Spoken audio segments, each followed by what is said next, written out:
I am very happy to try to contribute some little part to this very important and significant documentary film that Irwin and Edward are making for, well, shall we say, for all of us and for posterity. But as they well know, I am certainly not a speaker. I have always, in my contact with Baba, tried to balance my rather initially academic and theoretical nature with practical work. Baba's influence on me has been one that stresses very positively selfless service. Naturally, I have perhaps many lifetimes to go before it is really selfless. But on the other hand, doing rather than speaking has been the emphasis I have felt that Baba has given to me in my life today.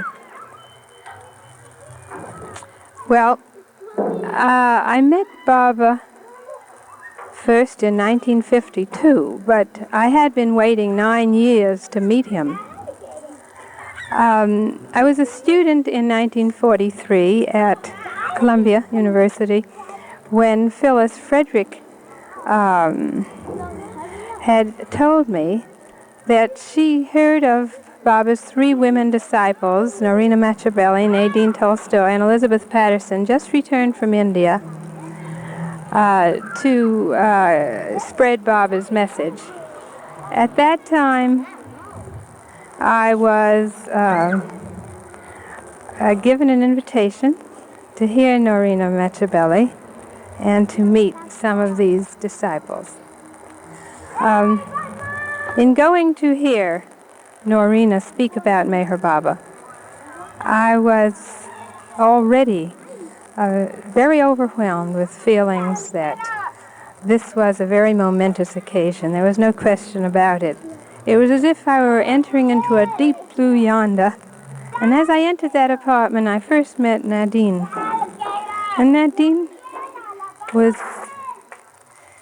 a very loving woman who embraced me and invited me in Penn.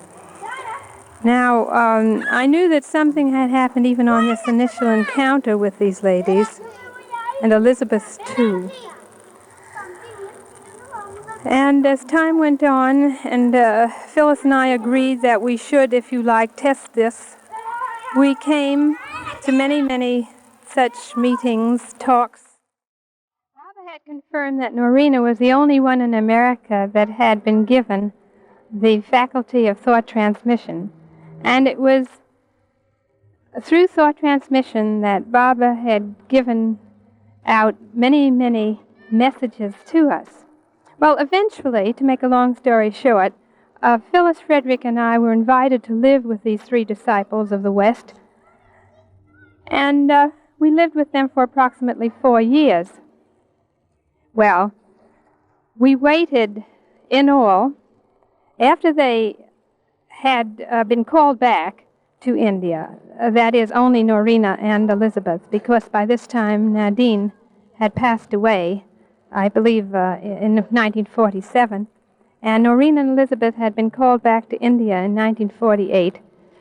Then we continued to wait for Baba's anticipated visit again to America. And this was to be actually in 1952. It was then that we did meet Baba.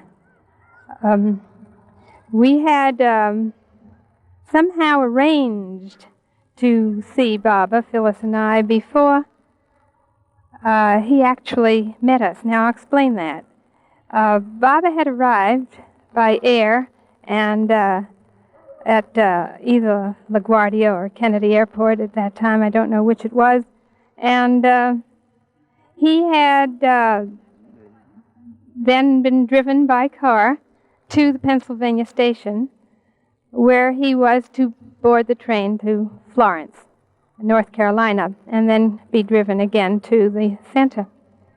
Well, it was during his waiting period at the Pennsylvania station that Filis and I, in a very careful and guarded way, went to an observation platform, a balcony, where we could view Baba and his mandali. This was a secret, if you like. We didn't really think we should do that, although in a way we figured this wasn't really meeting Baba. Baba told us we would meet him first in the center in South Carolina. Well, that was in April that Baba did arrive in 1952. Our appointment to meet Baba actually at the center was in May. And on May the 9th, Baba did call us for our interview. It was in the lagoon cabin that Baba saw most of us at that time, separately, individually. And I think at possibly about 10 in the morning, I was called for my interview. Baba was standing on the threshold of the lagoon cabin, waiting, and as I came up those little steps, we embraced. It was, of course, unbelievable. This encounter with Baba, for most of us, is always unbelievable, insofar as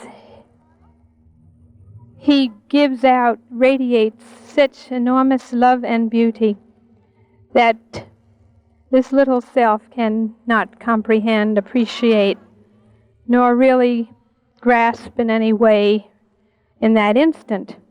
It is enough, though, to have germinate for the rest of one's lifetime.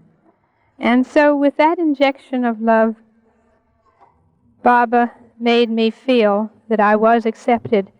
I just felt, up to that time, even during those 9 years, almost hesitant to want to meet Baba. I always had feelings, you might say, of inferiority, of unworthiness.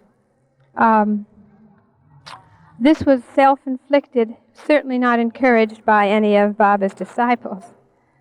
In any case, Baba immediately gave me the impression of the most that I could ever experience in love, and that was a combination of the best that my mother and father ever had shown to me, plus that of what those three wonderful women of his had shown to me, namely Norina, Elizabeth, and Nadine. And Baba then proceeded to tell me that I would stay at the center for the duration of his stay, which was, don't remember precisely, but anyway, close to a couple of weeks, and that I would be staying near his women. Now, Baba had brought for the first time his Eastern women, and also up to now for the last time. They were his greatest beloved, Mehera. Mani came on that trip. Dr. Goher, Meheru, and the two Western disciples, Rano and Kitty. Well, as you know, Baba had decided that Kitty should remain at the center, and so she did not return to India, but the others did after their this special darshan in the United States. Well, before the end of the interview, Baba had called back in Filis. Now, Filis had already had her own special interview, and Baba, touching his heart, gave us, before the end of the interview, Baba had recalled in Filis, Frederick, who already had had her interview, and pointing to his heart, Baba said, "Let these words be inscribed in your heart. Nothing is real save God. Nothing matters but love of God." It was Adi, I believe, who was doing the interpreting. Baba had arranged, as I said, for us to stay close to the House of the Eastern Women. Phyllis and I, we stayed in the twin cabin, I believe. And he customarily went to spend his evenings with them, at which time there were stories told, sometimes certainly humorous stories, among the others, sometimes stories of saints. We were ordinarily in there with the Eastern women as well as with others, of course, of the close women disciples, such as Elizabeth and Margaret and Kitty and all of those.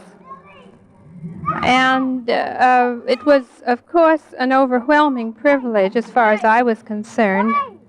And it is just Baba's total, incomprehensible compassion that allows one to experience such things as his divine company, as well as the company of his very good Mandali. Well, I do recall one evening in the guest house when we were regaling Baba with various stories that Baba particularly wanted to hear stories from the Bible or about saints. And when my turn came, I told about the story of St. Peter. Baba, after hearing the story of St. Peter and his denial of Jesus, elaborated on this theme by explaining that his disciples, Peter and Judas, were both very great instruments of his to fulfill their predestined roles. And he made further explanations about how they functioned for him under a veil and were really very great disciples. On another evening, Baba had us play a little game. Now, there was a prelude to this. We were sitting with him, and I was looking at Baba. On another evening, Baba had us play a little game, and there was a prelude to that I would like to explain. I was gazing at Baba very solemnly and seriously, and Baba indicated, as he does, what are you thinking of? And I even think tears came to my eyes. And I had running through my mind and my feelings somehow the total, well, hardly the total, but the feelings of Baba's burden,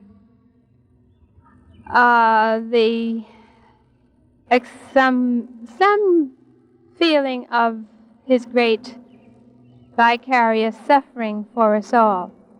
And I try to tell Baba this,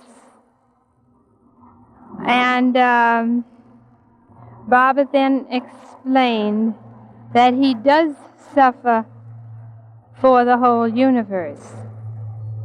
Now, soon after that, he had us play this little game. It was that Baba had in his divine mind a particular number, and he asked us to guess that number, and so each one had a turn. When my turn came, I said number 11, and apparently that was the number Baba was thinking of. Well, there was no special significance put to it at that time.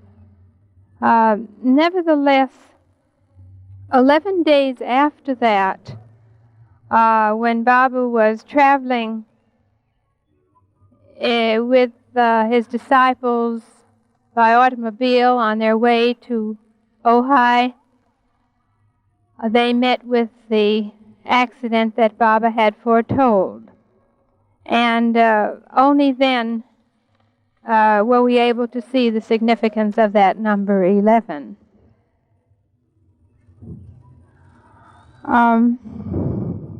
Baba had said of that accident, of course, that it was necessary that it should happen in America, that God had willed it so.